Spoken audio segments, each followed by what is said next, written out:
Normally employees का mindset होता है मुझसे क्या मतलब, मेरे को 9 to 5 जाना है, फिर मेरे को घर जाना है, मुझसे कोई मतलब नहीं कंपनी ग्रो करे नहीं करे। बट बिस गुरुकुल में पूरा अपोजिट है। कैसे? How that work culture has been put it in the company. How do you train your team, like team को ट्रेन करने का क्या प्रोसेस है बिस गुरुकुल में? तो how do you maintain that such a healthy relation between partners? AI से डर लगता है आपको? लाइक एआई जैसे बहुत सारे लोग आप डरते हैं कि यार एआई आगे चल के रिप्लेस कर देगा, तो वो आपका कैसा है? आपकी लर्निंग के सोर्सेस क्या हैं? कहाँ कहाँ से आप लर्न करते हैं बेसिकली? तो कैसे आप अपने फाइनेंस को कैसे मैनेज करते हैं?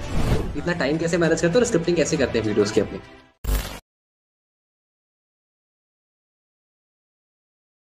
Hi everyone, welcome to another episode of this Gehraiyan show. And today we have a very special guest with us. He's none other than Mr. Rohit Sharma. He's a co-founder and COO of Biz Gurukul Private Limited. He's a TEDx and Joe Stock speaker. And recently he has been awarded by Dr. Mukesh Batra for the best COO. So without wasting any time, let me bring him on the show. So Rohit sir, please unmute yourself and start your video. Thank you so much, Ganesh. Thank you so much for such a sweet welcome. Thank you so much for having me here on this podcast. Feels really good. Thank you so much sir for accepting our invitation and coming to this show. And I am damn sure ये podcast बहुत अच्छा होने वाला है, लोगों को बहुत कुछ सीखने को मिलने वाला है। Yes sir, no sir? Yeah, definitely looking forward. मैं बहुत एक्साइटेड हूँ कि आप अपने गहराइयाँ पॉडकास्ट में कौन कौन से गहरे सवाल पूछने वाले हैं उसके लिए मैं बहुत ज्यादा एक्साइटेड हूँ, क्योंकि मुझे भी ऐसे पॉडकास्ट में जाना बहुत पसंद है जहाँ पे गहरी बातें हो, डीप बातें हो। ये जनरल बातें तो हर जगह हम्म। होती हैं कि क्या जर्नी रही, कैसे शुरू किया, वो सब जगह विजिबल है, जो स्टॉक में बताया हुआ है वैसे सब जगह पोर्टल्स पे है, पुराने पॉडकास्ट में है।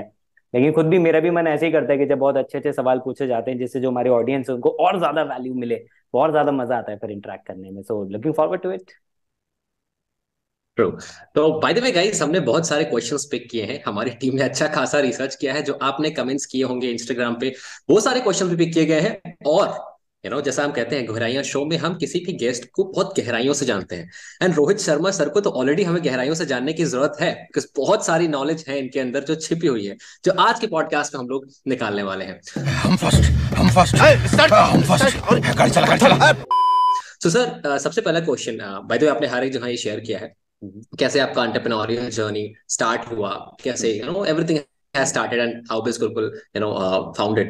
So right. एक क्वेश्चन मेरा है, because what I believe कि हम कोई भी चीज करते हैं ना उसके पीछे दो चीजें रहती हैं। पहला एक डिजायर कि हमें कुछ बड़ा करना है लाइफ में, कुछ बड़ा अचीव करना है।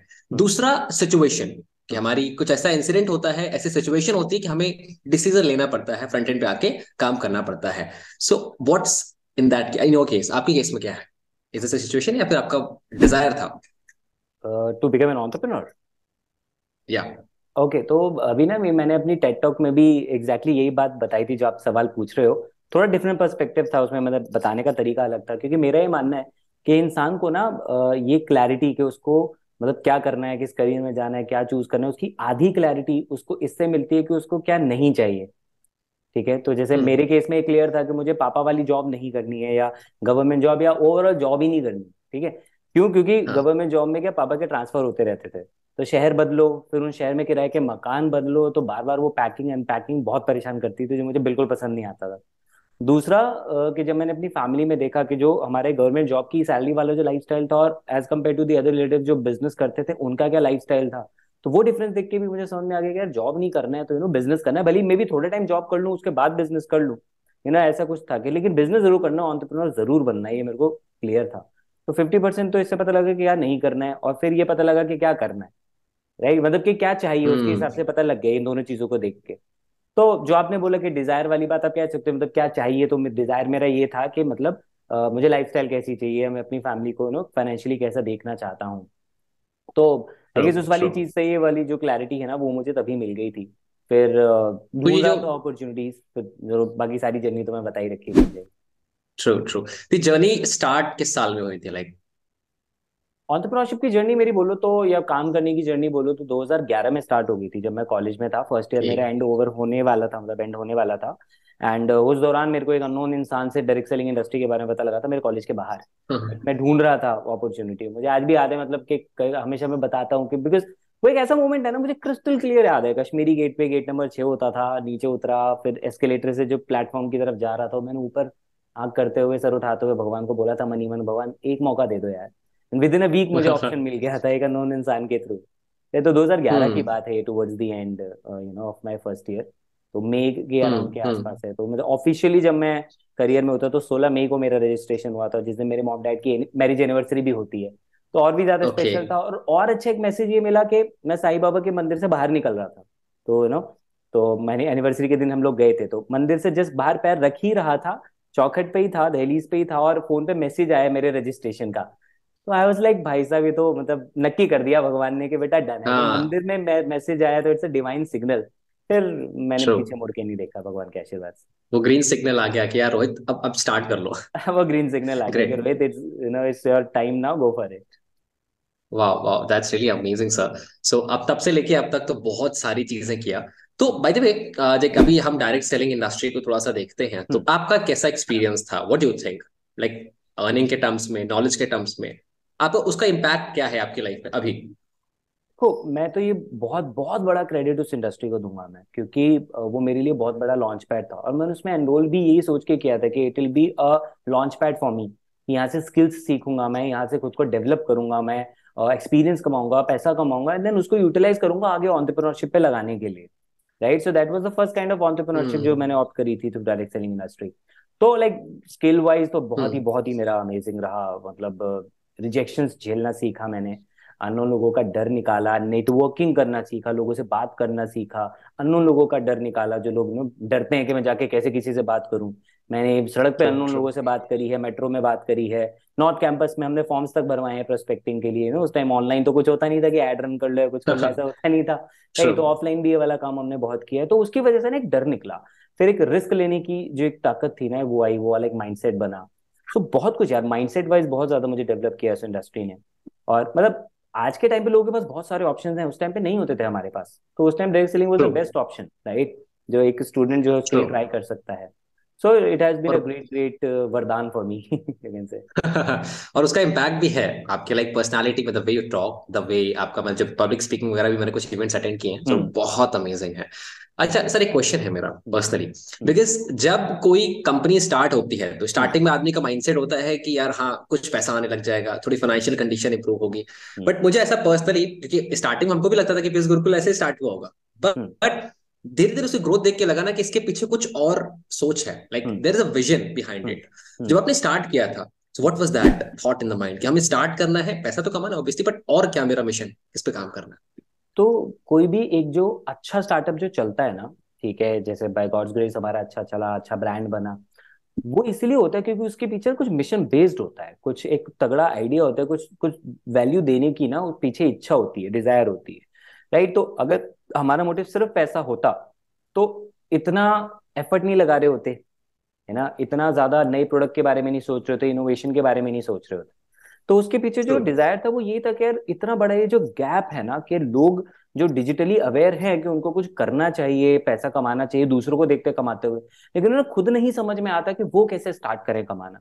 उनको खुद नहीं पता होता कि कौन सी स्किल्स और मुझे मिलेंगी कैसे। और दूसरा, डिजिटल नाम सुन के कई बार लोग डर जाते हैं। अब थोड़ा बहुत मे बी अवेयर हैं, लेकिन 2020 जब हमने स्टार्ट किया था बहुत डरे होते थे लोग, क्योंकि उनको समझ नहीं आता था। डिजिटल मार्केटिंग सुनना बहुत हैवी लगता था, एसईओ सुन के वर्ड ऐसा पता नहीं क्या करना पड़ता है, वो वाली सारी चीजें। सही बात है।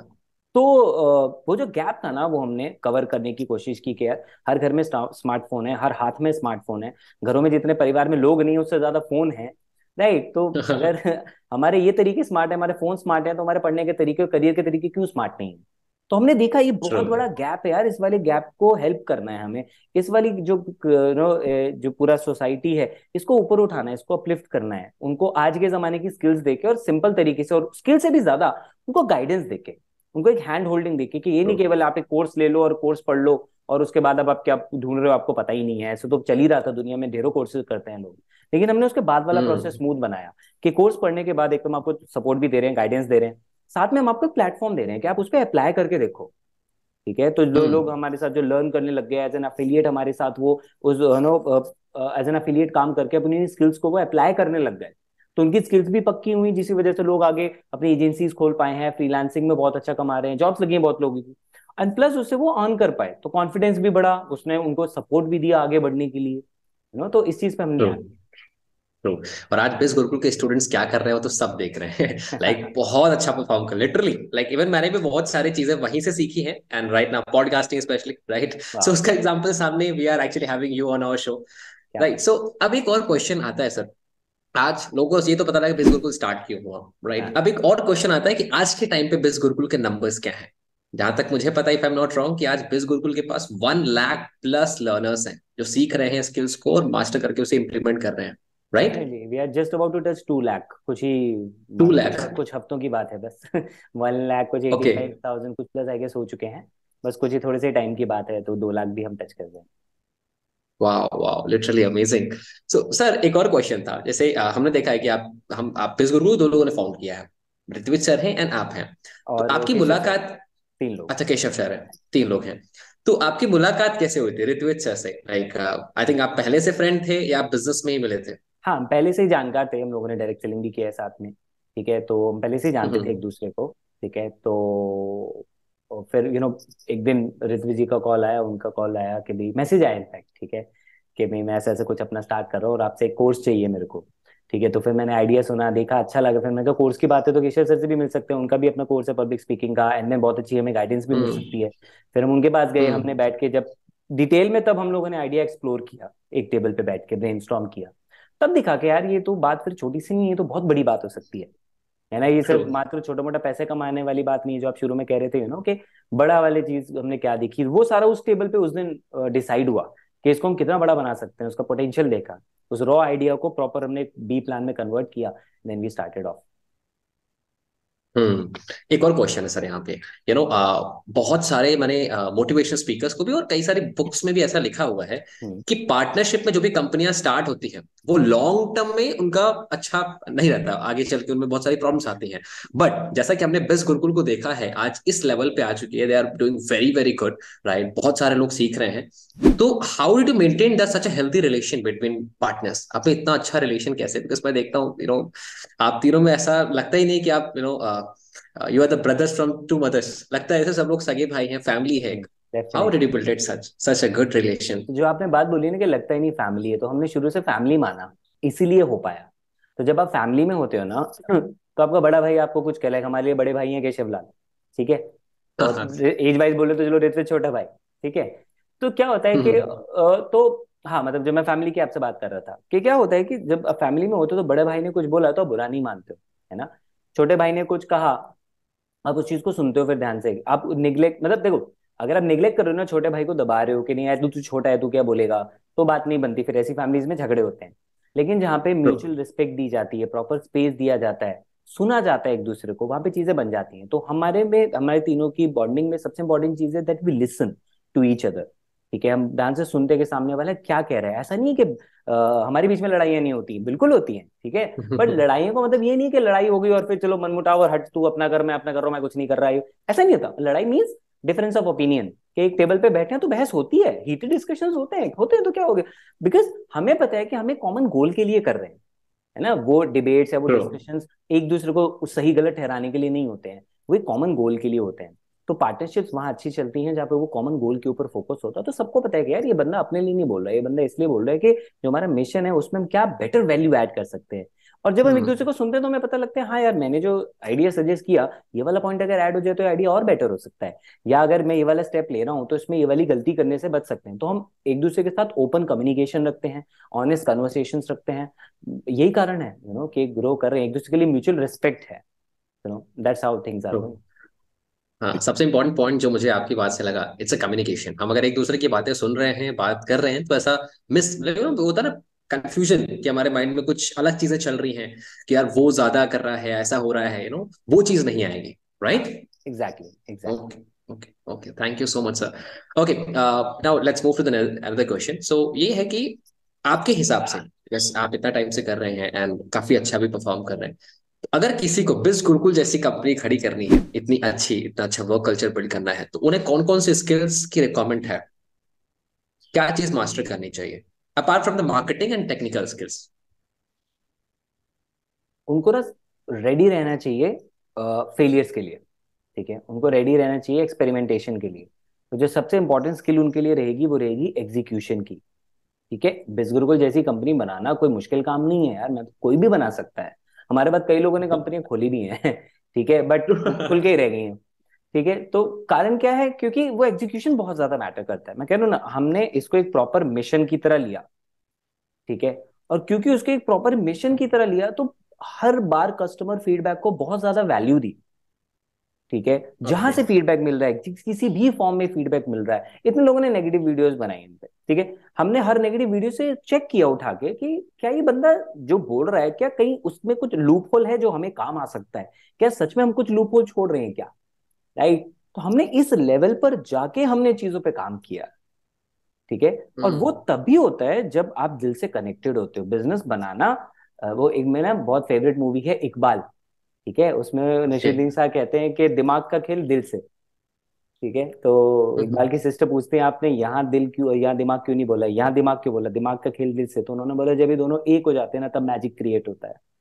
ठीक है, तो हम्म। ये है, तो यहाँ पे बिजनेस भी ऐसे ही होता है, दिमाग का खेल जो है ना वो दिल से होता है, और दिल पे बिस्कुट को लिखा हुआ है, आप देख लो। तो अगर वो वाली चीज आपके दिल में है ना वो, तो आप कर जाओगे।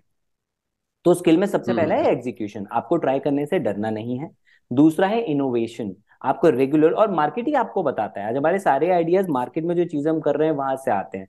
ठीक है, तो एक और चीज मैं आपको बताता हूँ कि एक ट्रेन होती है ना, ट्रेन उतनी तेज भागती है जितना तेज इंजन भागता है उसका। अगर इंजन हट जाए तो ट्रेन अपने आप रुक जाएगी। वो इंजन होता है बिजनेस ओनर। बिजनेस ओनर अपनी खुद की स्पीड, यानी खुद की प्रोडक्टिविटी, खुद की स्किल डेवलपमेंट पे कितना ध्यान दे रहा है, वो मैटर करता है। और हम तीनों ही रेगुलरली लर्निंग करते हुए आए हैं। तो हमने जो पैसा कमाया उसका बहुत मोटा अमाउंट हमने इन्वेस्ट किया खुद की लर्निंग पे। बड़ी बड़ी गाड़ियां नहीं खरीदी, आज भी लग्जरी कार खरीदना कोई बड़ी बात नहीं है हम लोगों के लिए, लेकिन हमने वो पैसा पहले लगाया अपनी डेवलपमेंट पे। ठीक है, तो क्योंकि वो पैसा खुद की डेवलपमेंट पे लगाया, अभी मैं बैठा हूँ यहाँ पे केशव सर के ऑफिस में, और मैं अगर कैमरा टर्न करके दिखाऊं ना, जिस टेबल पे मैं बैठा हूँ, इधर किताबों का ढेर है, इधर किताबों का ढेर है। मैं वो सामने ऑनेस्टली बता रहा हूँ ठीक है, राइट, इधर किताबें इधर किताबें। So that's the level of learning that we have. उसके बेसिस पे डिसिप्लिन है जो हमने बनाया। और ऋत्विज जी का तो 4 AM क्लब इतना फेमस ऑलरेडी हो रहा है। वो 4 बजे उठते हैं सुबह, और मैं देन बहुत सारी टेक्निक्स वो करते हैं जो दूसरों को सिखाते हैं। राइट, सो इस लेवल पे हैं चीजें। अगर कुछ बिल्डअप करना है ना, सबसे पहले खुद को बिल्डअप करना पड़ता है। राइट, तो वो डिसिप्लिन लाना होगा, ट्रू एग्जीक्यूट ट्रू। करना होगा, फेलियर से डरना बंद करना होगा, चीजें ट्राई करनी होगी। और सबसे इंपॉर्टेंट स्किल, सुनो। Listen, listen to your partners, listen to your team. हमारे यहाँ पे कोई भी टीममेट आके हमें कोई भी अच्छे से अच्छा आइडिया दे सकता है, बुरे से बुरा भी आइडिया दे दे, हमें कोई प्रॉब्लम नहीं है, आके फीडबैक दे। हम सबको सुनने को रेडी हैं, क्योंकि उसी से हमें बहुत सारी इंप्रूवमेंट मिलती है। अभी हमारा जो पेज है ह्यूमंस ऑफ बिज गुरुकुल, वो हमारी टीम में, एचआर टीम हाँ। में है कि एग्जीक्यूटिव, उन्होंने आके दिया हमें। राइट, और आज वो ह्यूमंस अच्छा, ऑफ वो बिज आइडिया। गुरु, हाँ, और आज वो ह्यूमंस ऑफ बिज गुरुकुल मतलब इतना ज्यादा ग्रो कर रहा है, और इतना अच्छा उसमें रिस्पॉन्स आ रहा है, जो हमने कॉर्पोरेट सारा हमारा कल्चर वहाँ पे हम शो केस करते हैं। राइट, तो वो टीम में से किसी ने एक आइडिया हाँ। दिया। ऐसे कई सारे वेबसाइट पे ट्रू। फीचर्स हैं, डैशबोर्ड पे फीचर्स हैं हमारे, जो टीममेट्स ने आके दिए हमें, नॉन आईटी वालों ने आके दिए हमें राइट, तो ये होता है, कभी सेल्स से आइडिया आ रहा है, कभी सोशल मीडिया से आइडिया आ रहा है, तो ये आइडियाज काम आते हैं। तो आपको रेडी रहना पड़ेगा सुनने के लिए, हम्म। तभी आप कुछ ऐसा बिल्डअप कर सकते हो। और ईगो नहीं होगी, मतलब ईगो जीरो रखनी होगी, है ना। तो ये तो ईगो मैं आप जहाँ बोलना हो चाहूंगा तो ऑनेस्टली। खत्म मतलब So honestly, I'll say one thing, sir, about you. You're very down to earth. I mean, मैंने थैंक यू बहुत सारे लोगों को देखा हुआ है. They are earning money. They are earning good amount of money. But still जो मतलब होता है ना, आदमी कंपेयर करता है पर्सनालिटी से, जिनसे मिलता है वो एक एक इमेज जाती है कि यार ये कैसा पर्सनालिटी था, ये कैसे था. तो लिटरली मुझे, मैंने एक बार आपको मैसेज किया पॉडकास्ट के लिए and you said yes in one go. That really means me a lot, sir. Thank you so much, sir. And my pleasure. मैं, मेरा नेक्स्ट क्वेश्चन यही था कि इतना सब कुछ, like obviously I feel that कि आपने काफी अच्छा, हमारे लिए तो आपने बहुत अच्छा अचीव किया है. काफी एक बहुत लोगों का ड्रीम है इस लेवल पे पहुंचना जिस लेवल पे आप हैं. तो उसके बाद भी हल्का सा भी, इतना भी डाउन, मतलब बिल्कुल भी एटीट्यूड, ईगो है ही नहीं, ऐसे वर्ज नहीं है आपके लाइफ में? कैसे कैसे इतना डाउन टू अर्थ नेचर है? मैं सबसे पहली चीज तो बोलूंगा परवरिश। ठीक है, इसका सबसे बड़ा क्रेडिट मेरे पेरेंट्स को ही जाता है, क्योंकि मैंने उनको कभी ईगो रखते हुए नहीं देखा। ठीक है, कभी नहीं देखा। घर में बड़े होने के नाते, बड़े भाई हैं वो सबसे बड़े, तो हमेशा भी छोटों के लिए उनके प्यार ही देखा है मैंने। और जो खुद से जो एज में मतलब उनके बड़े रहे, उनके लिए भी हमेशा मैंने यही देखा है कि हमेशा उन्होंने रिस्पेक्ट से बात की है। किसी इंसान ने उनका बुरा भी किया हो, तो भी उसके लिए भी हमेशा उन्होंने रिस्पेक्टफुली ही डील किया है, उससे प्यार से ही बात करी है। तो मैंने हमेशा मेरी फैमिली में देखा, और ऐसे लोगों को भी देखा जिनके अंदर ईगो है। राइट, तो जब मैंने दोनों को कंपेयर किया और मैंने देखा लोग किसके बारे में क्या बातें करते हैं, तो मुझे ये पता लगा कि यार, जिस इंसान में ईगो नहीं है ना, उसके बारे में लोग अच्छी बातें करते हैं। राइट, और मुझे वो चाहिए था, मुझे ये नहीं चाहिए था कोई मेरे बारे में कुछ ऐसा बोले। तो उस परवरिश से वो दिखा मुझे कि मेरे पेरेंट्स ने, वही होता है यार, आप जैसा बिहेव करते हो वैसे ही आपके बच्चे अपने आप पकड़ लेते हैं, आपको उनको सिखाने की जरूरत नहीं पड़ती, आप सिखाओ कुछ भी, लेकिन आप अगर उल्टा बिहेव करो तो बच्चे भी उल्टा ही फिर अपने आप पकड़ लेंगे, वो वाली बात उनके पर्सनालिटी में आ जाएगा। तो पहली चीज तो यहाँ से मिली। दूसरा आप कह सकते हो कि यार मतलब खुद ही ना, मतलब I am kind of a guy, देखो सबकी ना अलग अलग पर्सनालिटी होती है ना, तो मेरी ट्रू। जो पर्सनालिटी है वो ऐसी है कि मुझे लोगों से मतलब अच्छे लगते हैं लोग यार। ठीक है, it's more kind of that thing कि लोग अच्छे लगते हैं, तो मेरी उन लोगों से बिल्कुल नहीं बनती है जो खुद ईगो में रहते हैं, मैं उनसे बहुत कम बात करता हूँ। अभी मैं जिस इवेंट में गया, भारतीय उद्योग रत्न का जो मुझे अवार्ड मिला वहां पे गोवा में, हम लोग गए थे ये right, I met a few achievers right, तो थोड़ा सा लगा उनसे बात करके कि एक अलग लेवल पे ईगो थी, बट आई वाज लाइक ठीक है, उनसे बात करने में मजा नहीं आया। लेकिन ऐसे लोग जिनके अंदर ईगो नहीं थी, वहां पे भी बहुत सारे अच्छे अच्छे लोग आए हुए थे, उनसे बात कर तो मेरी बनती ही फिर उन लोगों से, तो I am a kind of a guy जिसको ना लोगों से प्यार से बात करना पसंद है राइट। और फिर ट्रू। तीसरी चीज जो आप कह लो वो आई है इतनी सारी लर्निंग से, स्पिरिचुअलिटी में बिलीव करने से राइट। तो ये बहुत अर्ली एज में मैं स्पिरिचुअल बेंट ऑफ माइंड था मेरे अंदर, मैं सीखता रहता था, मैं बुक्स पढ़ लेता था या मैं कोर्सेज करता था, मैं बहुत सारी चीजें मैंने ऐसे करी, तो रेगुलर आज भी करता रहता। तो उन सब चीजों से जो ज्ञान मिलता है ना, उससे ये समझ में आता है कि यार क्या फायदा है ईगो रख के, तुम क्या ही कर लोगे, सब कुछ तो बिगड़ ही जाता है। ईगो की फुल फॉर्म भी यही सही है, बात है। Everything goes out.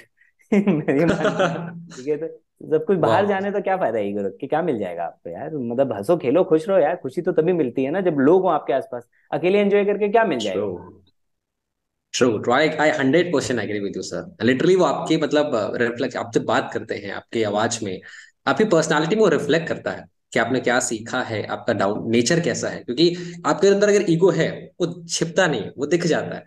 बिल्कुल लिटरली जब हम बात करते हैं तो वो दिख जाता है। बिल्कुल मोस्ट इंपॉर्टेंट हाँ। फैक्टर जो इसमें है ना, वो है मेरा एनवायरनमेंट। मैं उन लोगों के साथ कनेक्शन में रहता हूँ जो अचीवर हैं लेकिन उनमें ईगो नहीं है राइट, तो उनको देख के मुझे लगता है यार मुझसे बड़े लेवल का आदमी और इसमें ईगो नहीं। अभी प्रफुल्ल बेल्लौरे आए हमारे, एमबीए चाय वाला आए हमारे हाँ। ऑफिस हाँ। में राइट, इतना जबरदस्त अचीवर इंसान, zero attitude, zero ego, team में सबसे हाथ मिलाया उन्होंने। राइट, मतलब नॉर्मली कोई हाँ। आता है ट्रू। उनके तो बॉडीगार्ड्स होते हैं या मतलब चलो जो भी है, बट ईगो में रहता है। फोटो उन्होंने सबके साथ फोटोज क्लिक कराई है खुद बुला बुला के, है ना? उनको तो ऐसे लोगों को देख के लगता है यार तू, मैं क्या करूंगा भाई, तू रोहित तू है कौन अभी, किस बात की ईगो रखे हो ना। अश्विनी ग्रोवर कहते हैं ना भाई है कौन तू। तो बस वैसी वाली बात हो जाती है। सर आपने कई बार ये बोला कि आप लर्निंग का बहुत इम्पैक्ट है, तो आपकी लर्निंग के सोर्सेस क्या हैं? कहाँ कहाँ से आप लर्न करते हैं बेसिकली? मैं लोगों से लर्न करता हूँ, ठीक है, मैं लोगों ओके। को मतलब मेरे मेंटर्स, लोगों में भी दो कैटेगरी हैं, एक है मेंटर्स और एक है जनरल पीपल, ठीक है। तो मैं सबसे पहली जो सबसे बड़ा कंट्रीब्यूशन तो मैं मेंटर्स को ही दूंगा मेरे, ठीक है, तो मैं रेगुलरली किसी ना किसी के साथ मैं टच में रहता हूँ, ठीक है। It could be a mental health specialist, it could be a psychologist, it could be a life coach right. Then सबसे बड़ा कंट्रीब्यूशन तो केशव सर का है राइट, इसमें तो मैं मतलब अपनी सक्सेस का जबरदस्त वाला श्रेय ही जो है वो मैं उनको हमेशा देता और हमेशा देता रहूंगा। मैं पूरी जिंदगी भर के लिए उनका कर्जदार हूँ कि जिस लेवल पे उन्होंने मेरे को ग्रूम किया है, जो उन्होंने मुझे बना दिया है राइट। देखो क्या होता है, पोटेंशियल होता है इंसान में, ठीक है, लेकिन उस पोटेंशियल को सही डायरेक्शन देने वाला मिलना चाहिए, उसको सही मोल्ड करने वाला मिलना चाहिए ना। मिट्टी तो हर तरह की होती है, लेकिन मूर्तिकार उसको शेप देके कुछ बनाता है, उन्होंने मिट्टी था, लेकिन उन्होंने जो जिस तरह से मुझे सारा शेप दिया है, जिसकी वजह से हम बिस गुरुकुल को इतना अच्छा ग्रो कर पा रहे हैं, तो सबसे बड़ा क्रेडिट उनको जाता है। तो मेरा सोर्स ये, मैं मतलब खुद पे इन्वेस्ट करता रहता हूँ, I take paid mentorships from different people, मैं उनकी सर्विसेज के लिए पे करता हूँ उनको और मैं उनसे सीखता हूँ, ठीक है। दूसरा है फिर लोगों से डायरेक्टली, ठीक है, किसी से बात करके, किसी से, और मैं क्वेश्चन उनसे बहुत पूछता हूँ, ठीक है, कि आप अच्छा ये वाली चीज कैसे, और मैं एक ऐसा इंसान हूँ जिसको ना हर चीज की डिटेल में जाना बहुत पसंद है, लॉजिक में घुसना बहुत पसंद है कि ये चीज हो रही तो ऐसे क्यों होगा, गहराइयाँ। गहराइयाँ। बिल्कुल सही, तो सही इंसान को बुलाया आपने पॉडकास्ट पे, तो गहराइयों में मैं जाना बहुत ज्यादा पसंद करता हूँ, ठीक है। तो वहां से लोगों से सीखने को मिलता है, लोगों की सक्सेस से सीखने को मिलता है, उनके बिहेवियर से सीखने को मिलता है, उनके फेलियर से सीखने को मिलता है। तो बात करो लोगों से, बड़े बूढ़ों से बात करो, अपनी एज के लोगों से बात करो, अपने से छोटों से बात करो।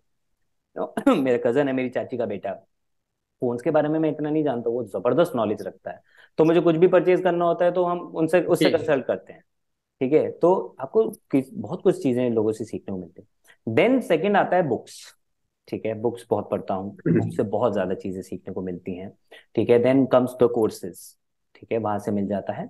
और फिर लास्ट है मतलब जो रैंडम स्टफ है, आपको सोशल मीडिया पे कुछ मिल गया, पॉडकास्ट सुन लिया आपकी किसी ने, वहां से हो गया। सो ये रेगुलरली मैं इन चीजों को फॉलो करता हूँ, ये मेरे लर्निंग के सोर्सेज रहते हैं। एंड मोस्ट इंपॉर्टेंट जो कोर जो आता है वो आता है खुद के एक्सपीरियंसेस, खुद की डे टू डे लाइफ में क्या चल रहा है, और उसमें भी ज्यादा इंपॉर्टेंट पार्ट जो आता है वो आता है फेलियर्स, कि क्या गलती करी। ट्रू। ठीक है, तो भर भर के गलतियां हम्म। करता हूँ, कल भी गलती करी है, हो जाती है, ठीक है, बट हर गलती से कुछ ना कुछ सीखने को मिलता है फिर वहां पे। नहीं तो उन गलतियों से आपने सीख बुक्स के की बाहर बात आना। किया कि हम्म। हम्म।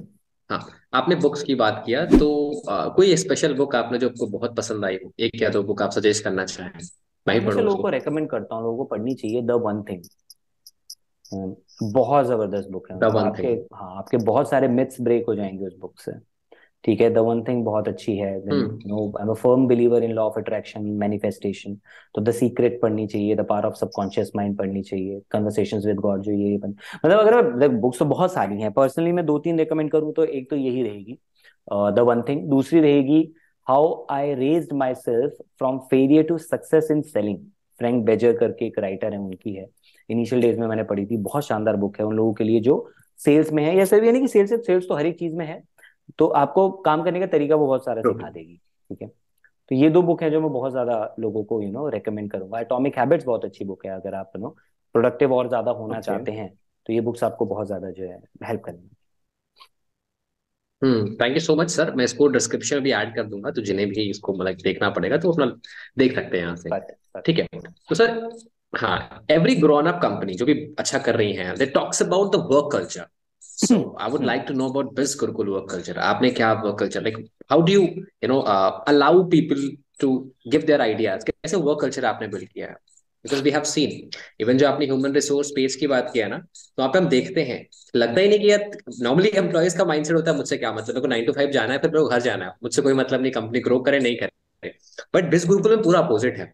फिर हम देखते हैं वहां पे कि people are creating content, they are putting efforts. ऐसा नहीं है कि मैं अचार हूँ, मेरा काम वीडियो बनाना थोड़ी ना, मैं नहीं आने वाली, तो वो सब कुछ नहीं है, they are putting so much efforts. So कैसे, how how that work culture has been you know put it in the company? देखो, कोई भी वर्क कल्चर या कुछ भी होता है ना, वो सबसे इंपॉर्टेंटली बनता है वैल्यू सिस्टम से आपके। ठीक है, उसके पीछे का असली साइंस होता है वैल्यू सिस्टम। तो हम लोगों ने शुरू में मिलकर जब वैल्यू सिस्टम क्रिएट किया अराइज के नाम से, जिसमें ए का मतलब है एक्ट टू वाओ। ठीक है, कि आप कुछ भी चीज आप काम कर रहे हो तो आपको वाओ फैक्टर डालना है, कि मतलब कस्टमर देख के, किसी के लिए भी आप काम कर रहे हो, वो देख के सामने वाला बंदा बोले वाओ यार क्या काम किया। Right, R is for respect, तो रिस्पेक्ट ड्रिवन कंपनी है, सब एक दूसरे को रिस्पेक्ट देते हैं, छोटा हो बड़ा हो कोई भी हो। आई इज फॉर इंटेग्रिटी, कि आप अपना काम ऑनेस्टली कर रहे हो, भले कोई देख रहा है नहीं देख रहा है। Right, S is service mindset, कि जो भी आप काम कर रहे हो एक सर्विस के हिसाब से कर रहे हो, जो मैं आपको बोला ना, बीइंग अ मिशन, हम इसको जिस तरीके से कर रहे हैं। Right, E is for excellence, कि जो भी आप काम कर रहे हो उसके अंदर आपको आप खुद को और ज्यादा एक्सीलेंट बनाते जाओ, उसमें आप ग्रो करते जाओ। ठीक है, तो ये जो वैल्यू सिस्टम है ना, इसने कल्चर बनाया सारा।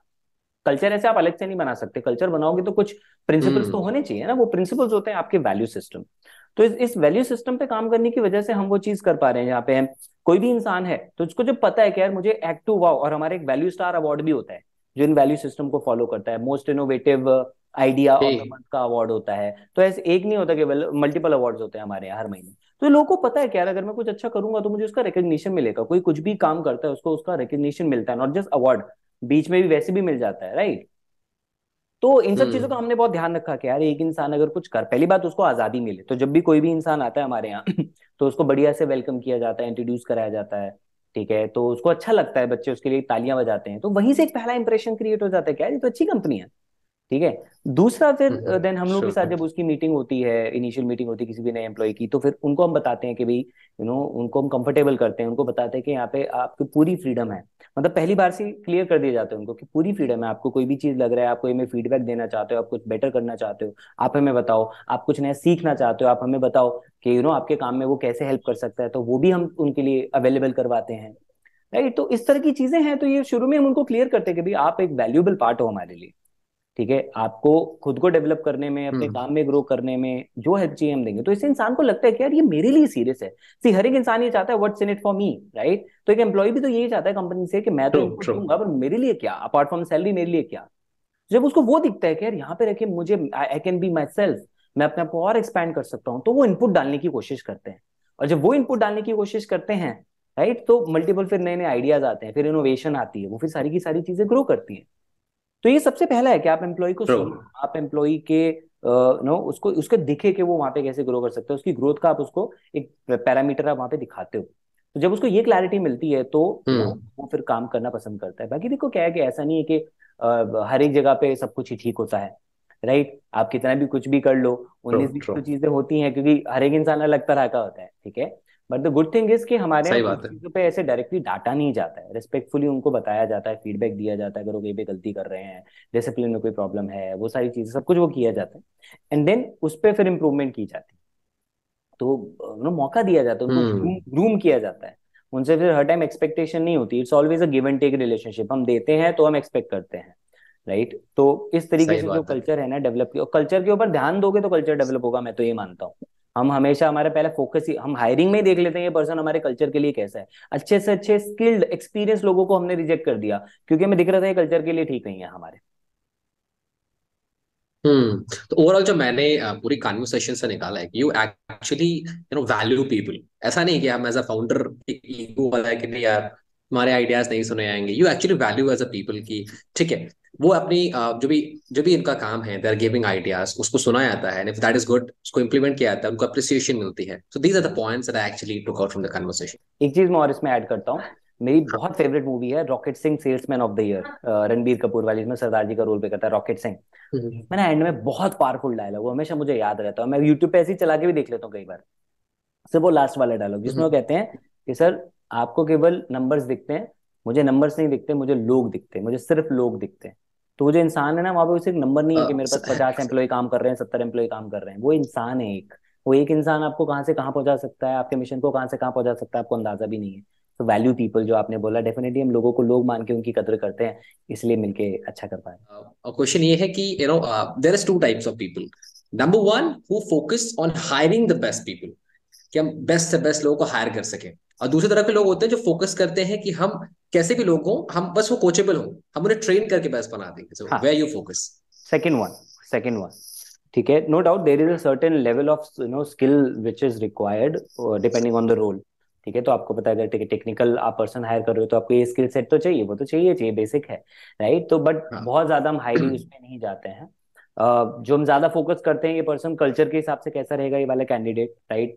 इसका वाइब कैसा है, इसका लर्निंग एटीट्यूड अच्छा है या नहीं है, उन वाली चीजों को, इसके प्रॉब्लम सॉल्विंग के लिए मतलब ये आता है तो खुद का दिमाग लगाता है या नहीं लगाता है, ये बेसिक चीजें हम देखते हैं। क्योंकि ग्रूम तो कर सकते हो आप, वो ये विल होनी चाहिए बंदे को ना, ट्रू। स्किल्स को वो बेटर करता ही जाएगा हर टाइम पे, उस पर फोकस कर। सही बात।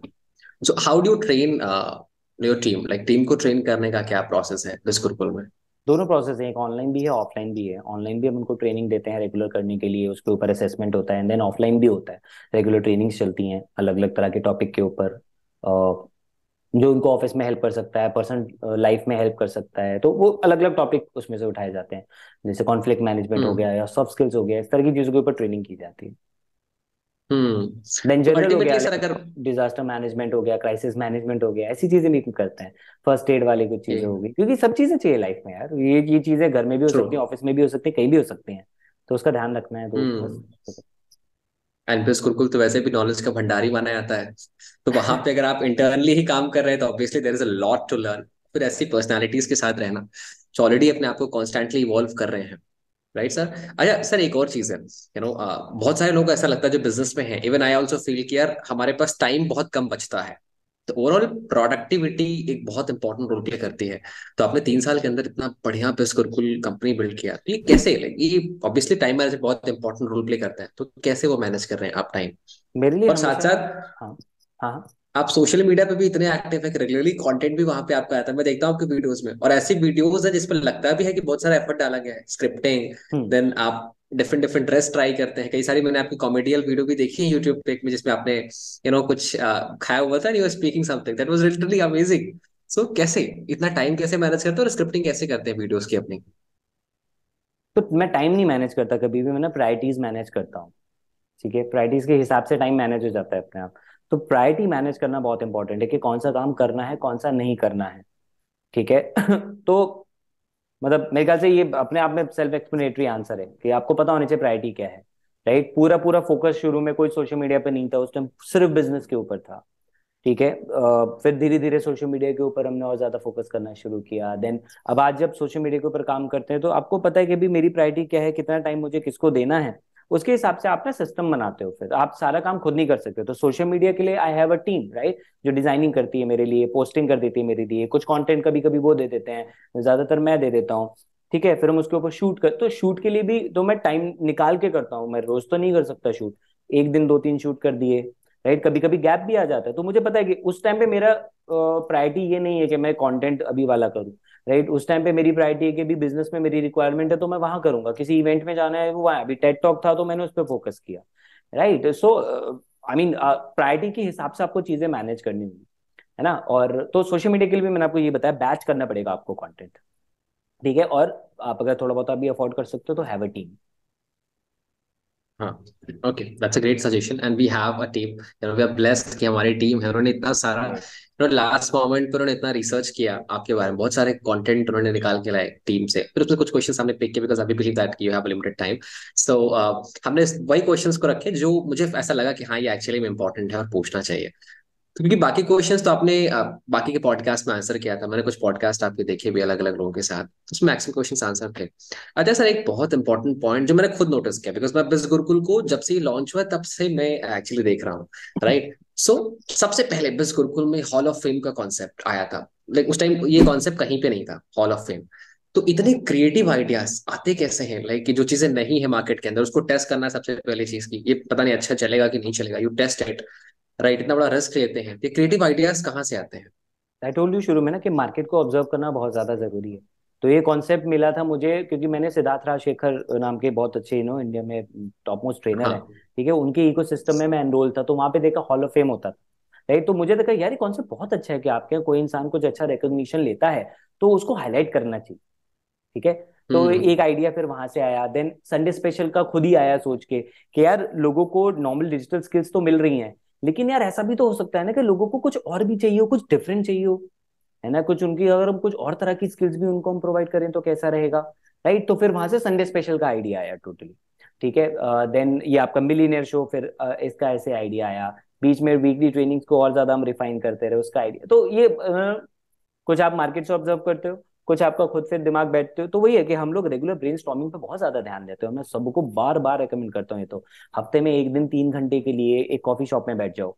कॉफी शॉप महंगी लग रही है तो आजकल ना लाइब्रेरीज खुल गई हैं सब जगह पे, राइट। चुपचाप आराम से बैठो, सीए वाले बच्चे वहां पढ़ रहे होते हैं, हम तो लक्ष्मी नगर में रहता हूँ तो वहां तो बहुत लाइब्रेरीज हैं, तो मैं जाके लाइब्रेरी में बैठ जाता हूँ, ठीक है। तो मैंने उस दिन ऋत्विज जी को बताया, मैंने कहा यार कॉफी शॉप छोड़ो, मैं तो लाइब्रेरी में बैठ गया, तो मैं तो उस दिन बड़ा अच्छा लगा, तो उन्होंने बोला हाँ लाइब्रेरी का कॉन्सेप्ट मैं भी ट्राई कर सकता हूँ, उन्होंने ट्राई किया, उनको भी बहुत अच्छा लगा, राइट। सो ये ऐसे आते हैं आइडियाज, चीजें ट्राई करते रहने से ही आते हैं, राइट। हम्म। तो बैठो वहां पे अकेले खुद के साथ, दिमाग लगाओ, फोन वोन सब साइड में रख दो उस टाइम पे, खाली बैठो, दिमाग को खाली करो, पेन पेपर पे सोचते जाओ, आइडियाज आएंगे अपने आप आएंगे। Great great. एक और बड़ा इंपॉर्टेंट क्वेश्चन है जो मुझे भी लगता है कि बहुत इंपॉर्टेंट है लाइफ में, क्योंकि बिज गुरुकुल आज यहाँ तक पहुंचा है, इसके पीछे मुझे लगता है एक बहुत बड़ा रोल ये है फाइनेंस मैनेजमेंट का, कि हमने पैसों को अपने से बहुत अच्छे से मैनेज किया and then we actually used it where it was needed. तो हम्म। कैसे आप अपने फाइनेंस को कैसे मैनेज करते हैं? तो बीइंग अ बूटस्ट्रैप्ड कंपनी ना, तो हमारा तो सबसे बड़ा फोकस फाइनेंस पे रहता है कि भी फाइनेंस बेस्ट तरीके से हमें मैनेज करने हैं, है ना। उसी वजह से रेगुलरली ध्यान दिया जाता है कि कौन से खर्चे एक्स्ट्रा हो रहे हैं उसको कैसे कम कर सकते हैं। एक फिक्स्ड अमाउंट जो है ना वो अलग रखा जाता है हर बार प्रॉफिट में से, सो दैट के वो एक कैश रिजर्व बनता रहे, वो एक बनाना बहुत ज्यादा जरूरी होता है, राइट। तो अलग अलग ना जो भी आपका रेवेन्यू होता है उसको आपको अलग अलग चंक्स में डिवाइड करना होता है कि इतना मेरा ऑपरेशनल एक्सपेंस है, इतना मेरा कैश रिजर्व मुझे रखना है, इतना मेरा मार्केटिंग के ऊपर स्पेंड होगा, तो जो जो भी आपके एक्सपेंसेस उसमें आपको उसको डिवाइड करना होता है प्रॉपरली। ऐसा नहीं होता कि भाई पैसा आया तो बस चलो तीनों लोग बांट लेते हैं और बस एकदम मस्त एकदम अमीर बन जाते हैं, it never happens like that, ठीक है। लोगों को देख के लगता होगा पता नहीं कितना बड़ा क्या ही आ रहा है, बट वैसा नहीं होता यार, बिजनेस में आपको बहुत डिफरेंट, इसलिए बूटस्ट्रैप वाला बिजनेस स्लो ग्रो होता है, ठीक है। फंडिंग वाले में भी फटाफट ग्रो हो जाता है, लेकिन हम्म। बूटस्ट्रैप में फिर आपको एक अलग लेवल का फ्रीडम रहता है, यानी एक अलग लेवल का हम्म। आपके पास फ्रीडम है in terms of work, in terms of innovation, in terms of many other things, आप कितने सारे एक्सपेरिमेंट कर सकते हो, आपको इसको जवाब नहीं देना है, राइट। तो और तो प्लस और आप किया भी बहुत है। कुछ सीखते हो, और वही वही चीज हमने की है यहाँ पे। तो फाइनेंसिस को इस तरीके से मैनेज करना बहुत जरूरी है, आपके एक्सपेंसेस आपके प्रॉपरली होने चाहिए, आपको पूरा पता होना चाहिए हर महीने मेरे क्या एक्सपेंस जा रहा है, उसको ट्रैक उसको देखना है कि कहाँ कहाँ पे मैं पैसा बचा सकता हूँ, ये आपको लाइफ लॉन्ग की बहुत अच्छी लर्निंग दे देता है फिर। हम्म। और टीम के बारे में सर एक मैंने बड़ा मैंने कहीं देखा था कि टीम के बारे में लोग अक्सर ऐसे लोग को ढूंढते हैं जहां पे जिसके पास मल्टीपल नॉलेज हो, हम्म। कि उसको ये भी आता हो, ये भी आता है, अकाउंट्स के बारे में पता हो, वेबसाइट भी देख ले हमारा, तो ऐसे लोग को हायर करते हैं। हाँ, आपका क्या पर्सपेक्टिव है इस चीज पे? क्या हमें ऐसे लोग को हायर करना चाहिए कॉस्ट बचाने के लिए, एक्सपेंसेस बचाने के लिए, बिकॉज यू सेड दैट? मतलब अगर मिल जाए तो बुरी बात नहीं। ओके। ठीक है, अगर कोई मिल जाए आपको ऐसा सुपरमैन तो है, पर मुझे लगता है कि इतना कुछ होता है। हाँ, एक दो इक्का दुक्का चीजें लोग कर सकते हैं। मतलब जैसे फॉर एग्जांपल, अगर किसी को एक्सेल आता है, आईटी वाला है उसको एक्सेल भी आता है, ठीक है, it's a plus point, right. HR वाले को कुछ और चीज आती है, इट्स अ प्लस पॉइंट। तो इक्का दुक्का किसी को आ सकता है। हम्म। बट ऐसा नहीं होता कि एक इंसान को एक के साथ तीन चार चीजें आती हूँ। और अगर आती भी हो तो आप उसको तीन चार चीजों में एक साथ लगा नहीं सकते हो, किसी एक को में आप अच्छा परफॉर्म करा सकते हो। कभी कभी किसी चीज में हेल्प चाहिए उसको दूसरी स्किल्स में, तो आप ले लो। मेरा पर्सनल सजेशन ये है कि ऐसा तो नहीं करना चाहिए अगर आपको बड़ा कुछ बिल्डअप करना है, क्योंकि वो अकेला भी परेशान हो जाएगा। फिर आप उसको ग्रोथ पैरामीटर भी नहीं आप ठीक से दिखा पाओगे। तो एक रोल के लिए एक स्किल सेट हो तो ज्यादा अच्छा है। हाँ, इनिशियली अगर आप बिल्कुल ही नई कंपनी हो, एक दो लोगों का ही स्टाफ है, तो लोग मल्टीपल काम कर लेते हैं, कोई दिक्कत नहीं है, फिर आप कर सकते। मैंने बोला अगर वैसा पर्सन आपको मिल रहा है तो करो। जैसे यूजुअली होता है, ग्राफिक डिजाइनर हम्म। वीडियो एडिटर दोनों एक ही बंदा काम कर लेता है, ये दोनों वीडियो एडिटिंग भी कर लेता है, हम्म। डिजाइनिंग भी कर लेता है, तो good for it, good for you, कर लो। ठीक है ना। लेकिन हम्म। आप ये बोलो कि भाई अब मेरी कंपनी बड़ी हो गई है, राइट, तो फिर आपको एक को एक ही काम देना पड़ेगा, क्योंकि आपकी वीडियो एडिटिंग के काम ज्यादा आएंगे, आपकी ग्राफिक डिजाइनिंग के काम भी ज्यादा होगा। वो अभी एक ही बंदा दोनों करोगे तो वो प्रोडक्टिव हो ही नहीं पाएगा, फिर आपका काम स्लो हो जाएगा, अगला भी परेशान, उसके ऊपर वर्कलोड बहुत हो जाएगा, तो वो भी नहीं करना ठीक है। राइट, तो that would be hmm. My answer. I got it, I got it. Okay, so sir एक और क्वेश्चन है, क्या लाइक बड़ा इंपॉर्टेंट सा क्वेश्चन मुझे ऐसा लगता है। आप लाइक अभी रिसेंटली, क्योंकि आप पहले सोशल मीडिया पे मुझे लगता है इतना एक्टिव नहीं थे, हम्म। बट अभी रिसेंटली मैं देख रहा हूँ लाइक आपका कंटेंट बहुत रेगुलरली जा रहा है, तो इसके पीछे कोई रीजन है कि अचानक से सोशल मीडिया पे फोकस डालना? हाँ है, डेफिनेटली। मतलब अब मैं अपनी पर्सनल ब्रांडिंग पे थोड़ा और ज्यादा फोकस करना चाहता हूँ। राइट, अभी हमने बिजनेस को हम्म। लेवल पे पहुंचा दिया है। ठीक है, कि already kind of system buildup है, ऑटो पायलट पे चीजें चल रही हैं। तो अब मुझे लगता है कि मेरे को और ज्यादा ब्रांडिंग के ऊपर जाना चाहिए। ब्रांडिंग मतलब, तो अब मुझे लगता है कि मुझे और ज्यादा ब्रांडिंग के ऊपर जाना चाहिए, उस पर काम करना चाहिए। हम्म। तो इसलिए कंटेंट का हम्म। जो मैग्नीट्यूड है वो बढ़ा दिया, अभी और ज्यादा बढ़ेगा, अभी और प्लेटफॉर्म से और ज्यादा एक्टिव दिखूंगा मैं आप लोगों को। तो वो सारी चीजें होंगी। Okay, great. तो सर आपके मन में कभी ऐसा डर नहीं आया कि जैसे हम लोग कोई भी काम आदमी स्टार्ट करता है, उसके मन में बड़ा फियर रहता है कि कल को ऐसा हो गया तो, क्योंकि हमारा बिजनेस टोटली ऑनलाइन है, ऐसा हो गया तो हम क्या कर रहे होंगे? तो ये आपके मन में भी ऐसा डर आता होगा कि कल को ऐसा बंद हो गया, देन व्हाट आई डू? आता है। कैसे इसको मैनेज करते हैं, कैसे इससे कैसे बाहर आते हैं फियर से?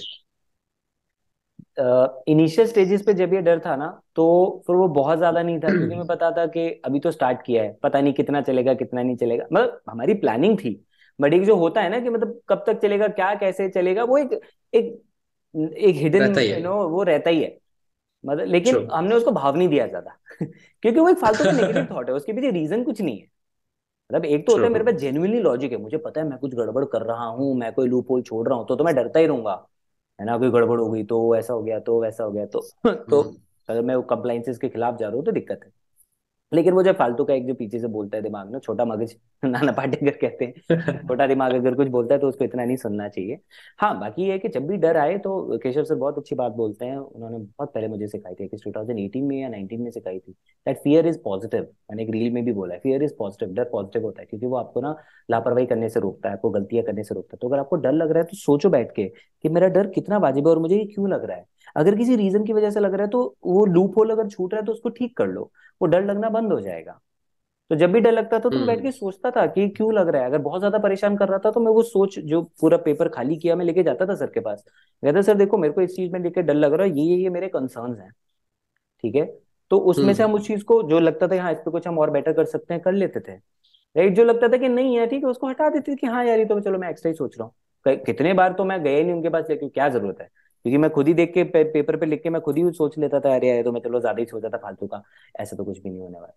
तो दैट इज वन थिंग, कि फियर आपको ये बताता है कि आप कहाँ गलती कर रहे हो। ठीक है। हम्म। अब नहीं आता, मतलब एक लेवल तक ही आता है, फिर वो डर आपको एक लेवल के बाद आना बंद हो जाता है, तो आपको पता लग जाता है यार कुछ कर लिया है, हमें पता है अब चीजें कैसे होती हैं। राइट, तो ट्रू। वो वाला एक्सपीरियंस अब आपको फिर डरने नहीं देता, वो कहता है ठीक है कुछ भी हो जाए उठा लेंगे, बना अपन संभाल लेंगे, अपन स्किल्स तो है संभाल ही लेंगे। हमारे पास। बस स्किल्स है, नियत ट्रू। साफ है, कर लेंगे। ट्रू। यहाँ मैंने दो चीजें समझा कि आप उन्हें ज्यादा पावर देते हो जो आपके लिए एम्पावरिंग बिलीव्स है, और जो डिसएम्पावरिंग है कि जो आपको नीचे खींच रही है, then you don't avoid it, try to. अच्छा, ऑलवेज एक और पॉइंट आपने आई बोला। Focus a lot on affirmations. I focus a lot okay, on same मतलब। यार। हाँ, अफर्मेशंस तो लाइफ है यार। के बिना कुछ ट्रू। नहीं है। अल्टीमेटली वो जो मॉर्निंग रूटीन में हम लिखते हैं अपने गोल्स को, थोड़ा सा एक बार याद करते हैं ना, तो अगर दिन में ऐसा कोई ख्याल आता भी है तो भी अपन, ठीक है, हम बोलते हैं कि यार इतना आसान होता तो कोई भी कर लेता। जैसे हाँ अनुपम, कौन से हैं, आई थिंक अनुपम मित्तल है ना शायद, हाँ वो बोलते हैं हम भी हाँ कर लेंगे। हाँ। नहीं, तो वो अगर इतना ही अमन आसान होता गुप्ता तो कोई के भी हम कर भी लेता। बना लेंगे, हाँ इतना आसान होता अमन तो कोई गुप्ता। भी कर लेता। सही बात है। ट्रू। तो ऐसे छोटे मोटे डर है, बट या वी नीड टू, अगर हम ऐसे लोगों के साथ हैं, अपने आप को सराउंड करके रखा है ऐसे लोगों के साथ जो पॉजिटिव हैं, जो अच्छा हाँ। कर रहे हैं, तो अल्टीमेटली काफी उससे हेल्प मिलती है हमारी सराउंडिंग से सटिल। ना। मैंने ऐसा भी नोटिस किया है, जैसे मैंने कई बार ऐसा देखा है कि मैं जब नॉर्मल घर पे रहता हूँ तो मेरी सराउंडिंग अच्छी रहती है। हाँ मैं अपने ऑफिस पे रहता हूँ और बाकी अच्छे लोगों के साथ बात करता हूँ। लेकिन जैसे मैं घूमने टहलने निकलता हूँ तो हमारी सराउंडिंग, हमारे फ्रेंड्स सब मेरी एज के हैं, तो they are obviously doing like playing and ये ब्ला ब्ला ब्ला। तो मुझे जैसे कभी कभी लगता है कि यार मैं ये सब मिस कर रहा हूँ। मैं इन सब में बिजनेस करना, इवेंट्स करना, पॉडकास्ट करना, तो इन सब के चक्कर में मैं तो ये फन मिस कर रहा हूँ, कॉलेज लाइफ मिस कर रहा हूँ। तो वो लगता है, फोमो रहता है, फियर ऑफ मिसिंग आउट, कि मेरी लाइफ से ये सब जा रहा है। तो अच्छा, आपने तो पूरा कॉलेज किया ना सर, 3 इयर्स का पूरा कंप्लीट? 4 अच्छा, ड्रॉप आउट्स नहीं है? ना। 4 का, ओके। तो आपने क्या किया था एजुकेशन में सर? मैं बीटेक। अच्छा, तो वहां पे कैसे थे आप, लाइक कुछ होते हैं टॉपर्स, होते हैं कुछ होते हैं एवरेज स्टूडेंट्स होते हैं, तो वहां पे कैसा था आपका? नहीं मतलब मेरा स्कोर चलता था 60-70 ऑर्डर रहता था मेरा। और फाइनल ईयर में तो मैं 80 के ऊपर ही जंप मार दिया मैंने, तो टोटल एवरेज मेरा 75 कुछ आया ओके। था 4 साल का। तो आई वाज डिसेंट, मतलब मैंने मूवी में करूँ, मैंने प्रायोरिटी मेरी समझ ली थी कि मेरी प्रायोरिटी बिजनेस है। और बीटेक मेरे को सिर्फ इतना करना है कि मैं 60+ बना रहा हूँ। ये मेरे को क्लियर हो गया था शुरू से। हम्म। तो मैं उतना करता था, मैं अपना एग्जाम के दिनों में भी मैं काम करता था। वापस आके पढ़ लेता था, समझ में आ गया था वो पुराने पेपर्स पढ़ के, नोट्स पढ़ के कितने में एग्जाम पास हो जाना है करके आता था मैं। है मतलब ओके। इतना तो स्मार्ट सबको होना पड़। और लोग स्मार्ट हैं, ऐसा थोड़ी कि बीटेक में जो भी है जो कुछ नहीं कर रहा है उसके अलावा वो भी पूरे टाइम पढ़ रहा है, नहीं पढ़ रहा है, वो बाकी अपना टाइम वेस्ट ही कर रहा है नेटफ्लिक्स और बाकी सारी चीजों में। राइट। तो मतलब ये हम्म। स्मार्टनेस सबके पास है, फर्क सिर्फ इतना पड़ता है बाकी आप अपने एक्स्ट्रा टाइम को कैसे यूटिलाइज कर रहे हो। तो ठीक है, मुझे इस चीज का ना कभी हम्म। रिग्रेट या गिल्ट नहीं रहा कि मैं मतलब दोस्तों की बर्थडे पार्टीज मिस करता था या बहुत सारी चीज। उस टाइम पे तो डेफिनेटली बुरा लगता था, जो बात आपने बोली वो मुझे तब फील होती थी। लेकिन वो फेज गुजरने के बाद मुझे ये वाली फील हुई, मतलब उस टाइम पे मुझे रहता था कि नहीं मैं अपने गोल के लिए काम कर रहा हूँ, इसलिए मेहनत करूंगा। बुरा जरूर लगता था कभी कभी, लेकिन कुछ टाइम के बाद मुझे वाली चीज रियलाइज हुई कि नहीं यार, मतलब मैं काफी सही जा रहा हूँ, काफी सही कर रहा हूँ। तो कोई दिक्कत की बात नहीं है इसमें, कोई रिग्रेट वाली कोई ऐसी बात नहीं है, क्योंकि यही चीज मुझे कहीं बनाएगी। फिर आज जब बनता हूँ तो लगता है कि ठीक है वो जो टाइम गया गया, कोई ऐसी कोई बड़ी बात नहीं। लेकिन मैं फिर भी ये सजेस्ट करूंगा कि उन लोगों को कि जिनको लगता है ना कि भी उनको लग रहा है मैं चीजें मिस कर रहा हूँ, तो मत मिस करो यार, बीच में अपने लिए एक टाइम रखो खेलने के लिए। अगर आपको उनके साथ क्रिकेट खेलना अच्छा ट्रू। लगता है रखो एक दिन ना, क्या दिक्कत है। मैं इस टॉक्सिक हसल कल्चर के बहुत खिलाफ हूँ। है ना, पागलों की तरह लोग बस हम्म। लगे रहते हैं, फैमिली परेशान हो रही है, मतलब फैमिली के साथ नहीं बैठ रहे बिल्कुल भी। वो है, तो सारी चीजें हो सकती हैं अगर आप मैनेज करो यार थोड़ा बहुत, इतना तो टाइम आप निकाल सकते हो। इतना टाइम हर कोई हम्म। निकाल सकता है। तो करो वो वाली एक्टिविटीज करो, फैमिली को टाइम दो, घूमने भी जाओ, फ्रेंड्स के साथ भी खेलो। लेकिन एक होता है रेगुलर, एक होता है यार हफ्ते का एक दिन मैंने फ्री ही रखा है इस चीज के लिए। आप देखो जब आपने एक दिन अपना फ्री रख लिया है, बाकी 6 दिन में ना आप काम मैनेज कर लोगे। ट्रू। ट्रू। तो सर आप आपने ये चीज कहा जो कि मेरे माइंड में कंटिन्यूअसली घूम रही है, कि केशव सर का आपके लाइफ में बहुत बड़ा इम्पैक्ट रहा है, तो उनसे आप मिले कैसे थे, लाइक कैसे आपकी मुलाकात हुई थी केशव सर से? 2016 में मैंने उनका एक ऐड देखा था फेसबुक पे, वो एक वर्कशॉप कर रहे थे। फ्री वर्कशॉप थी, मैंने पहले ओके। भी कई बार बोला कि मैं फ्री वर्कशॉप्स में जाता रहता था, कुछ नया सीखने के लिए, कुछ नया जानने के लिए, लोगों से नेटवर्क करने के लिए मैं जाता रहता था।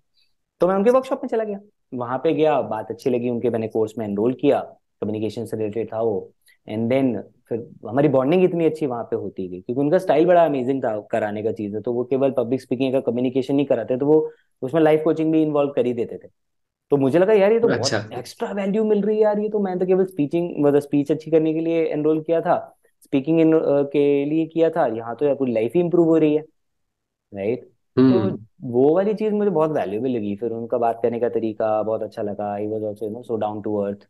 तो धीरे धीरे वो बॉन्डिंग बनती, मुझे अच्छा लगा, मैंने हम्म। और लोगों को भी रेकमेंड कर दिया, वो लोग भी आने लग गए। राइट। तो मतलब वहां से जो है ना वो बातचीत और अच्छी होती गई, लंच कर लेते थे हम तो लोग साथ। फिजिकल इवेंट था? हाँ वो ऑफलाइन इवेंट था, 2016 की ओके। बात है। फिर धीरे धीरे वो बॉन्ड और अच्छा गया, फिर भाइयों के जैसे लेवल पे बात आ गई, बिजनेस पार्टनर बन गए, हम ट्रेनिंग बिजनेस साथ में करने लग गए, फिर बिज गुरुकुल आ गया। तो तब से साथ में ही है। मतलब हमें अल्टीमेटली आपने आपने अपने मेंटर का हाथ नहीं छोड़ा, आपने वहां पे उन्हें फाइंड किया कि हाँ यार, he is actually impacting my life, आपने वहां पे हाथ पकड़ लिया, छोड़ा ही नहीं दोबारा। हाँ, आपको पता लग जाता है कि यार कौन इंसान है, मतलब जो सच में ना आपको समझ सकता है, या आपकी आप बात सुन के आपको प्रॉपर रिकमेंडेशन देता है, और जिसका सोल्यूशन दे रिकमेंडे सकता है। ट्रू। सोल्यूशन दे सकता है, और जिसकी चीजें काम आती हैं आप। राइट, तो आप जब मैंने अप्लाई की वो हम्म। सॉल्यूशंस मेरे को हेल्प मिली, तो फिर इसी वजह से मैं आगे उनके साथ कंटिन्यू किया मैंने। और वो वाइब अच्छी थी, वो चीज़ें बहुत अच्छी लगी। Thank you so much sir, thank you. अच्छा सर, एक last question and after that will and this podcast. एक ऐसी कौन सी 5 स्किल्स हैं जो आप, जो भी व्यूअर्स हैं, उन्हें रेकमेंड करना चाहेंगे कि अगर वो अपनी अर्ली एज में है तो they should learn that 5 skills? कोई भी 5 स्किल्स जो आपको लगती है आपकी लाइफ में बिजनेस की ग्रोथ में बहुत बड़ा इम्पैक्ट रहा है स्किल्स का। 5 skills, number 1 would be sales. मतलब number 1 would be communication skills. ठीक है, बोलना सीखो। ठीक है, बात करना सीखो लोगों से। और कम्युनिकेशन का ही पार्ट होता है लिसनिंग स्किल्स। ठीक है, तो मैं उसको एक ही कैटेगरी में ट्रू। मान लूंगा। कम्युनिकेशन हो गया आपका, लोगों से बात करने का तरीका हो गया, और उसमें लिसनिंग आ गया। Second would be public speaking skills फिर। ठीक है, क्योंकि दोनों अलग अलग कैटेगरी है, हम्म। कम्युनिकेशन स्किल अलग होता है, पब्लिक स्पीकिंग स्किल्स अलग होता है। ठीक है, तो ये दोनों चीजें सीख लो, इसको मास्टर कर लो। Third one would be sales, right, selling skills. सीखो, सेल्स सीखो, क्योंकि वो सेल्स हर जगह पे आपको काम आएगा, तो पता नहीं कहाँ कहाँ पे आपको कहाँ से कहाँ पहुंचा देगा, आपको अंदाजा भी नहीं। फोर्थ वन वुड बी हाँ। Networking skills. ठीक है, टू नेटवर्क विद पीपल, लोगों के साथ कनेक्शन कैसे बनाते हैं, वो वाली चीजें सीखना बहुत ज्यादा जरूरी होता है, बिकॉज वो नेटवर्क आपको हर जगह लाइफ में हेल्प करेगा, जैसे मेरे को करता हुआ है। ठीक है, तो नेटवर्किंग स्किल्स आप सीखो। Fifth one would be, I would suggest know to how to handle rejection, अगर वो एक स्किल के अंदर आती है तो।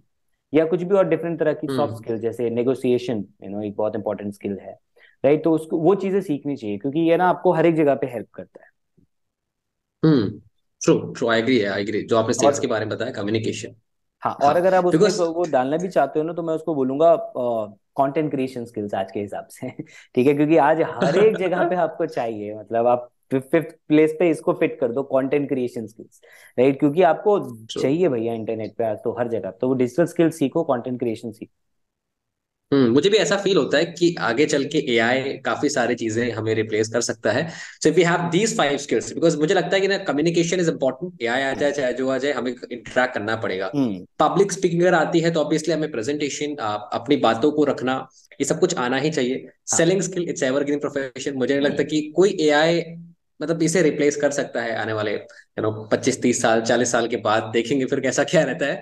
बट फिलहाल मुझे लगता है it's a good profession too, hmm. It's good skill to master ये, लाइक अगर नहीं भी आप बिजनेस कर रहे हैं, स्टिल आई थिंक कि सेल्स अगर आपको आती है, तो जैसे हम एफिलिएट मार्केटिंग बिजनेस गुरुकुल के साथ ही एसोसिएट होकर एक बहुत अच्छी इनकम कर सकते हैं। ऐसा नो सर? डेफिनेटली, और सेल्स के अंदर फिर सेल्स एंड मार्केटिंग दोनों ही आ जाता है, क्योंकि मार्केटिंग का भी पार्ट ट्रू। इन्वॉल्व तो रहता ही है, बट मेजरली सेल्स। और मुझे ऐसा लगता है सर, जो सेलिंग में अच्छा है ना, जिसको कस्टमर की साइकोलॉजी पता है और जानता है सेलिंग कैसे करते हैं, नेगोशिएशन कैसे करते हैं, तो वो काफी हद तक मार्केटिंग उसके लिए सीखना एक इजी वर्क हो जाता है। हाँ। बिकॉज अगर जैसे हम मार्केटिंग लर्न कर रहे हैं ना, बट हमें सेल्स के बारे में नहीं पता, कस्टमर के बारे में नहीं पता, तो थोड़ा डिफिकल्ट होता है मार्केटिंग करना, क्योंकि मार्केटिंग के डेफिनेटली, अंदर भी थोड़ी बहुत सेलिंग तो होती है वहां पे भी। डेफिनेटली, डेफिनेटली मार्केटिंग की ही जाती है सेल्स के इंटेंशन से, वही तो गोल है ना। ट्रू। ट्रू, एंड गोल तो वही है। जी। अच्छा, एक और question sir, one last question. So हाँ। एआई से डर लगता है आपको? लाइक एआई, जैसे बहुत सारे लोग अब डरते हैं कि यार एआई आगे चल के रिप्लेस कर देगा, तो वो आपका कैसा है? पता नहीं यार, कैसा मैं व्यू तो है आपको पता नहीं एआई? लोग क्यों डर रहे हैं, मैं तो बहुत एक्साइटेड हूँ एआई को लेके। मुझे लगता है अगर कोई चीज आपके काम इतने आसान कर सकती है तो व्हाई नॉट, मतलब it could be a great tool, है ना। तो उससे डरना नहीं है, आपको हम्म। उसको यूटिलाइज करना सीखना है। तो बहुत एक फेमस कोट भी तो चल रहा था कि एआई जॉब को रिप्लेस नहीं करेगी, राइट, एआई उस पर्सन को रिप्लेस कर देगी जो जॉब में, वट एवर जो भी कुछ चल रहा था। मतलब मेरा समझना सिर्फ इतना है कि यार अगर आप एक डिजाइनर हो और आप एआई को यूज करके और बेटर डिजाइन के तरीके ढूंढ सकते हो तो करो, आपका काम एनहांस हो जाएगा। अगर आपने उसको यूज करके क्लाइंट को अच्छा काम दे दिया तो आपकी नौकरी कहीं नहीं जाने वाली।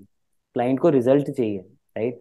अब क्या हो रहा है ना, वो क्लाइंट खुद बैठ के वो डिजाइन नहीं करने वाला है, तो लोग तो रहेंगे वहां पे, डिजाइनर सही तो बात चाहिए है। होगा। आपको खुद को अडॉप्ट करना पड़ेगा, आपको खुद को बेटर करना पड़ेगा। और एआई क्यों, अगर आप खुद को बेटर नहीं करोगे तो वैसे ही आप कंपटीशन से हार जाओगे ना, आप अपना काम अच्छा नहीं करोगे। तो जो क्लाइंट जो भी है, चाहे वो ओनर बिजनेस का ओनर है, आपके बॉस है, आपको आपको रिप्लेस कर ही देंगे एनी हाउ। वो आपकी जगह पे कोई बेटर डिजाइनर हम्म। रखेंगे जिसको आपसे अच्छा काम करना आता है। ठीक है, तो ये सिर्फ सही एआई की बात है। बात नहीं है, ये तो हर एक जगह पे ही है। एआई का फायदा ये है कि वो एक बहुत अच्छा टूल की तरह आपके लिए काम कर सकता है। और देखो, कोई भी चीज फूल प्रूफ नहीं होती ना, एआई जनरेटेड भी जो चीजें होती हैं उसमें भी तो रिफाइनमेंट की जरूरत होती है। तो हम उसको एक टूल की ट्रू। तरह क्यों नहीं ले रहे? हम उसे घबरा क्यों रहे हैं? उसको एक हम्म। टूल की तरह लो और खुद को बेटर बनाओ ना उसको यूज करने के लिए। हम्म। और जैसा आपने कहा ना कि ह्यूमन भी आपको रिप्लेस कर सकते हैं, तो अब मुझे लगता है और आसान हो गया है, क्योंकि बस गुरुकुल जैसे प्लेटफॉर्म एजुकेशन को इतना इजी कर दे रहे हैं। Anybody can purchase, anybody can learn from their home. ऐसा नहीं कि अब हमें फिजिकल इवेंट्स के लिए टिकट्स बाय करनी पड़ेंगी, ट्रैवल करना पड़ेगा, वो सब कुछ हट गया है। मुझे भी ऐसा पर्सनली फील होता है कि अगर ऐसे प्लेटफॉर्म्स नहीं होते आज जो हमारे लिए, मुझे लगता है कि इंटरनेट के आने के बाद एजुकेशन काफी आसान हो चुकी है, तभी तो हम लोग आज लर्न कर पा रहे हैं, चीजें जल्दी एग्जीक्यूट कर पा रहे हैं। वरना फिर वही जैसे हमारी एक नॉर्मल कल्चर होता है कि 20 साल के बाद, 22 साल के बाद घर से आधे बाहर निकलता है, तो फिर उसे राइट, ऐसे अपॉर्चुनिटीज मिलेंगे। राइट, ऐसा नो? राइट, राइट, जैसे बिल्कुल। आपको भी लगता होगा कि आपने जब डायरेक्ट सेलिंग स्टार्ट किया था, तो जितना हार्डवर्क और जितना डेवलपमेंट उस 4-5 सालों में हुआ होगा, उससे कई गुना ज्यादा चीजें आपने इसमें लर्न किया होगा, ये चीजें आसान होने के बाद। ऐसा नो? हाँ, हाँ, सर्टेनली, सर्टेनली। उस टाइम पे चीजें होती नहीं थी, इंटरनेट में इतना ज्यादा सब लर्निंग नहीं मिलता था। आज के टाइम पे हम्म। यूट्यूब पे इतने अच्छे अच्छे पॉडकास्ट हैं, इतने इतने जबरदस्त वैल्यू मिलती है उसमें, इतने जबरदस्त नॉलेज मिलती है आपको, तगड़ी लर्निंग्स मिलती हैं। हम्म। पॉडकास्ट नहीं होता था, पॉडकास्ट स्टार्ट हो गया तो डेफिनेटली मतलब जिस तरीके से टेक्नोलॉजी और ज्यादा ग्रो कर रही है, या जो सोशल मीडिया है वो और ज्यादा इवॉल्व हो रहा है, तो एक इंसान जो समझदार है वो उसको समझदारी से यूज करेगा। वो देखेगा यार मेरे फायदे के लिए चीज हो रही है, यहाँ से चीजें उठा के खुद को बेटर बनाता हूँ, वो डरेगा नहीं हम्म। उन सब चीजों से। तो ट्रू। Definitely true. हमारे लिए तो बहुत बहुत आसान हो गया है पहले के मुकाबले चीजें करना। सही बात है। और में से एक पॉडकास्ट गहराइयां भी है जहाँ पे हम ट्राई कर रहे हैं, आप जैसे सर्टेनली। गेस्ट आ रहे हैं, इतनी सारा नॉलेज शेयर कर रहे हैं। सो once again sir, thank you so much for coming to our podcast. You my have pleasure. shared such a valuable insights.